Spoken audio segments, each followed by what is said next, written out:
Imagine this. The United States government grinds to a halt. Midnight, October 1st, 2025, no funding, no full staff, no normal operations. This isn't a hypothetical budget fight. It's your life, your local services, your tax dollars, and it's happening right now because a political game ended up holding the country hostage. Here's where the story begins. Congress failed to pass the annual funding bills by the deadline. That simple process where lawmakers approved the money for agencies didn't happen. Instead, each side said, "Not our fault, not our bill." Congress froze. The fiscal year turned over. Funding lapsed. The shutdown began. What happens then? Agencies without dedicated, protected funding must stop or reduce massively.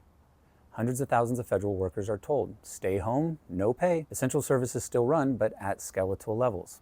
The gears slow. The damage starts. The Senate finally passes a deal to reopen. Kind of, but only until January 30th of next year. That means the end isn't an end. It's a timeout. So we're asked to breathe a sigh of relief, but what we get is a calendar reminder of when the next crisis starts. So let's walk through 4 major segments here. This is very important. Pay attention. The immediate fallout. Roughly 900,000 federal employees furloughed, many more working without pay. Programs that rely on discretionary appropriations paused. Travel, research, inspection. The Supplemental Nutrition Assistance Program, or SNAP, payments were delayed and cut in some states. Travel and safety systems took hits. The Federal Aviation Administration scaled back flights by 10% in major hubs to match fewer active controllers. Economic toll. According to the Congressional Budget Office, the shutdown could cost the U.S. between $7 billion and $14 billion, possibly shaving 1 to 2% off the GDP in Q4. Think about that. Every week this drags out, billions of dollars vanish. Services stall, and lives get uncertain. That's not politics, it's real people. Number 2, what is the hidden and long-term damage? Here's where most commentary stops, but you should keep watching. Staffing isn't something you reboot overnight.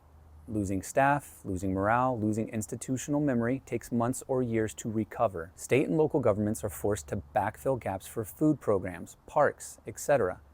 That shifts burden downward but doesn't fix the root. Federal funding remains frozen. Private contracts delayed, research paused, permits not issued. The ripple effect across the economy becomes a tail that drags. And here's the kicker. The solution only lasts until January. So all of this may just be the dress rehearsal for the next shutdown. The timer effectively restarts. Number 3, who's to blame and why it matters? The politics are ugly, but the outcome matters more than the party lines. One side says, we won't fund until these health subsidies get extended. The others say, we won't pay for that by raising spending. The result is a stalemate. The Senate broke through with a 60-40 vote, but the House still has to act. Until then, relief remains theoretical. And if you think blame only affects elections, think again. Lives, services, and trust are paying the price. The loss of credibility, the wasted weeks, the programs that didn't launch. Those are real traces that are left behind. So number 4, what you should do and what it means. This isn't just about federal shutdowns. It's about the system you depend on and whether they are built for stability or leverage. Track the vote in the House. If they pass the bill, you'll see agencies flick the lights back on.